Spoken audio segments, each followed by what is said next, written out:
Well, it was good to get back in full pads today.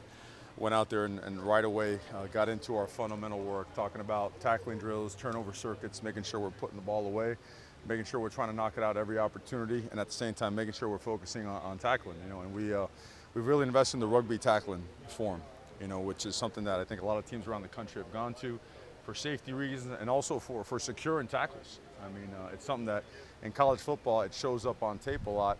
The fact that there's a lot of opportunities to make defenders miss and create big plays. Well, we've got to create big plays on the offensive side, but we've got to be able to defend them on the defensive side now. And then at the end of practice, we went situational ball. We went red zone, play it. We went move the ball, play it. We went full blitz, 18 straight plays of blitz, both in the run game and the pass game.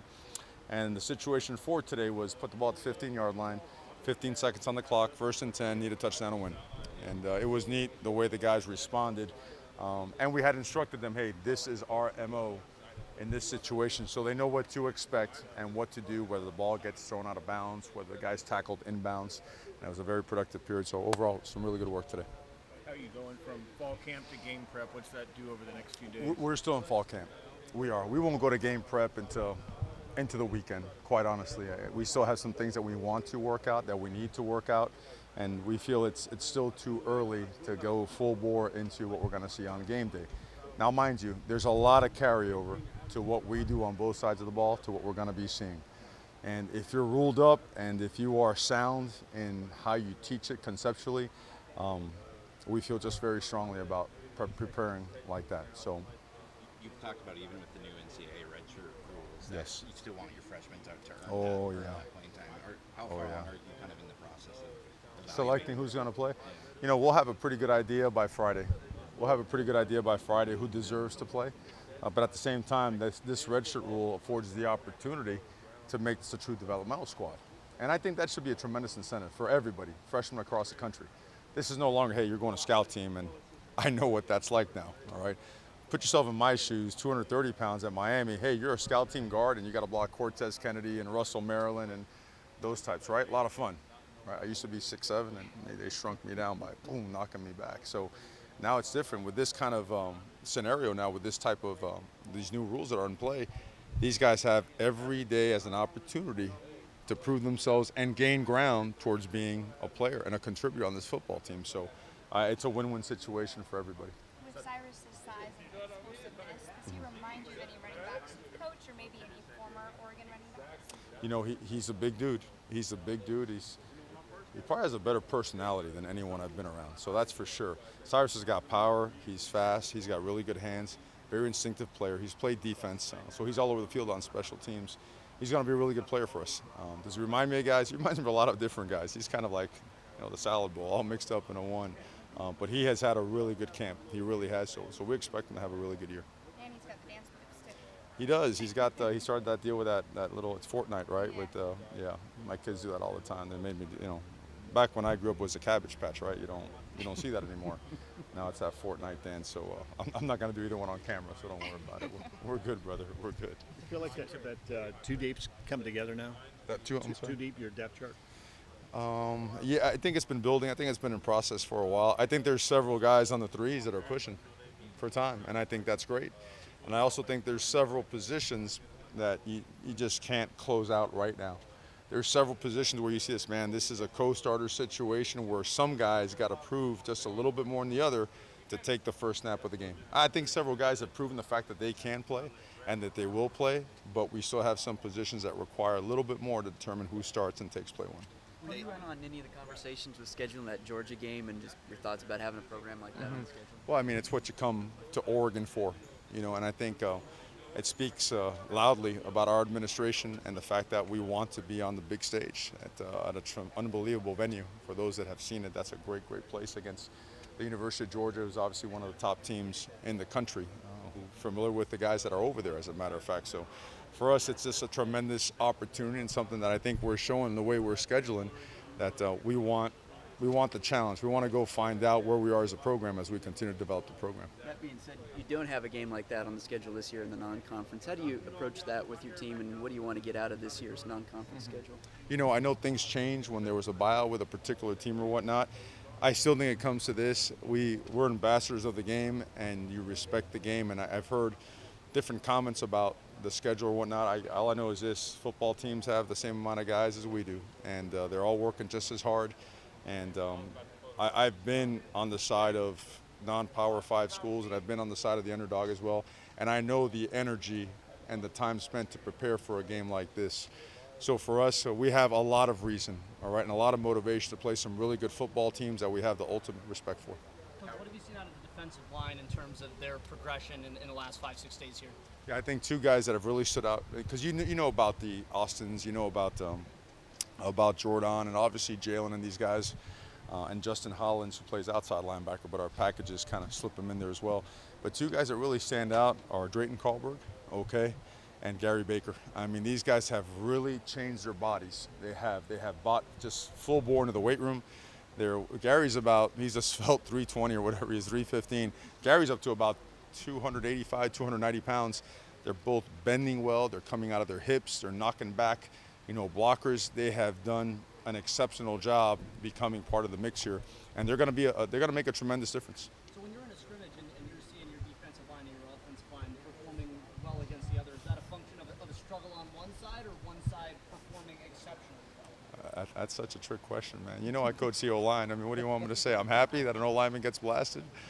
I got to pretend that I am, right? But I think if your team is not exchanging series or days, if it's dominated by one side, I think you have a problem.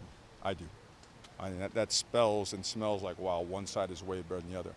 You see a lot of back and forth in our team. So the level of competition and the mentality of iron sharpens iron has taken some meat and some teeth in our program. And I think you're seeing that on a daily basis. So, we don't sugarcoat anything. I mean, we're very real in our approach. Our guest speakers do a great job being real.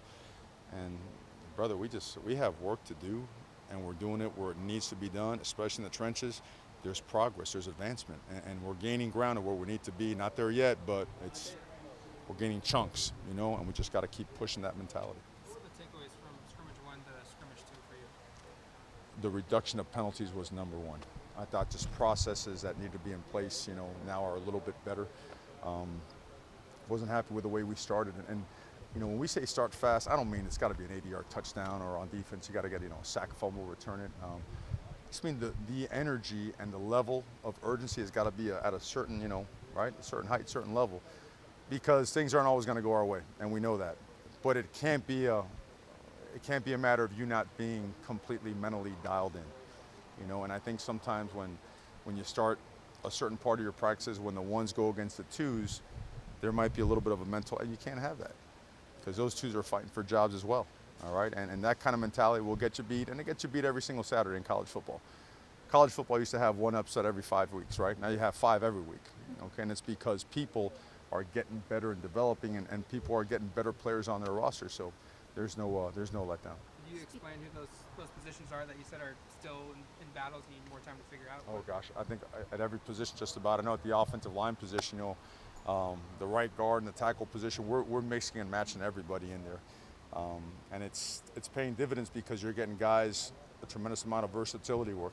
Calvin Throckmorton has played every position on the offensive line, okay? So that guy right there is, there's a lot of value to that guy right there. On the defense line, we spoke about those guys. At the linebacker spot, I mean, Keith Sims has been good inside and good outside. Isaac Slade has proven that, he's going to be a great player here. Lon is back, right? Adrian Jackson has showed a bunch of stuff. The versatility of Jalen Jelks helps us out. I mean, I probably ought to type up a report so I don't keep you guys out here all day, but no, you're seeing a lot of stuff going on. I mean, you see Javon Holland, man, he's pushing. That guy's pushing. That guy's a good football player, and he's wired the right way. He's got that DNA, and when he goes and he triggers, he goes. And it's like I tell, like if my son could tell on tape, like it pops like, wow, that's a good football player. You've got to, when players are playing well, they're trying to tell you something. They're ready.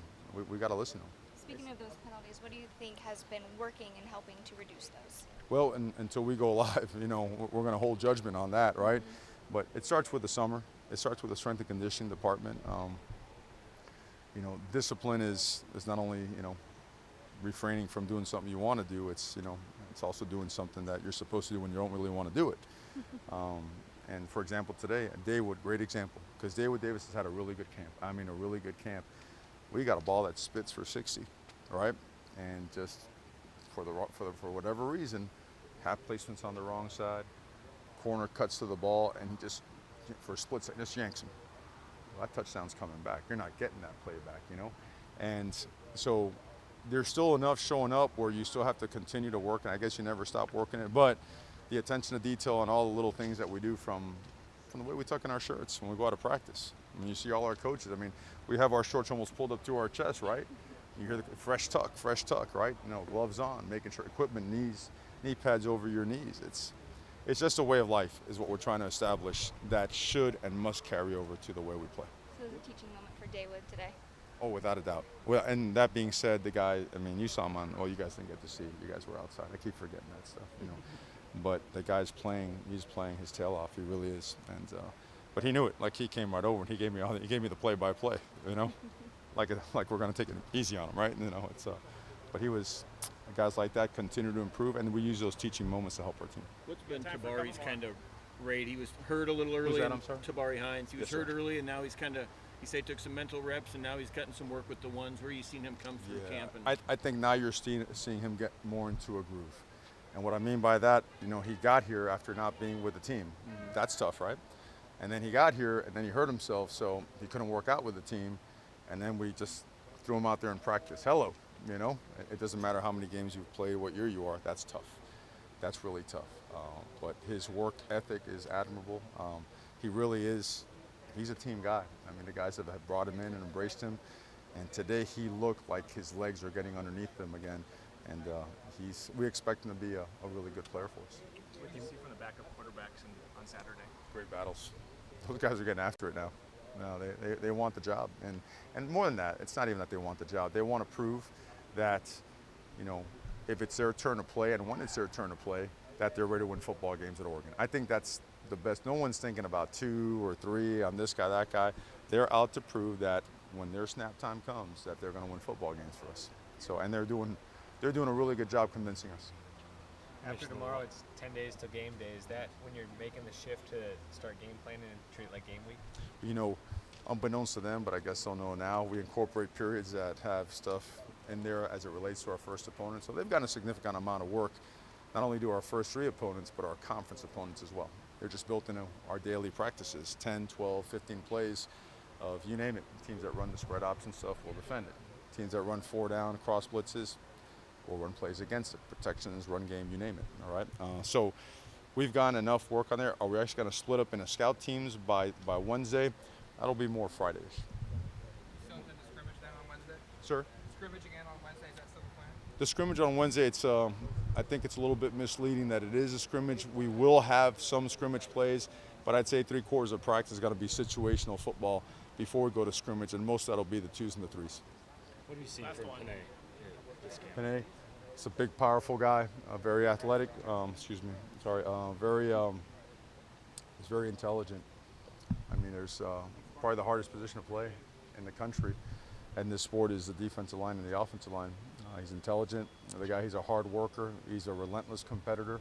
Guy's got a big future, and right now he's in the mix. Him and Brady and Capra and Dallas Warmack and George Moore, those guys are all battling it out for a starting spot, and it is fun to watch now because every single day they have to be at their best because those magnets keep moving, you know? We've got to find out which one's got to stay there for game 1.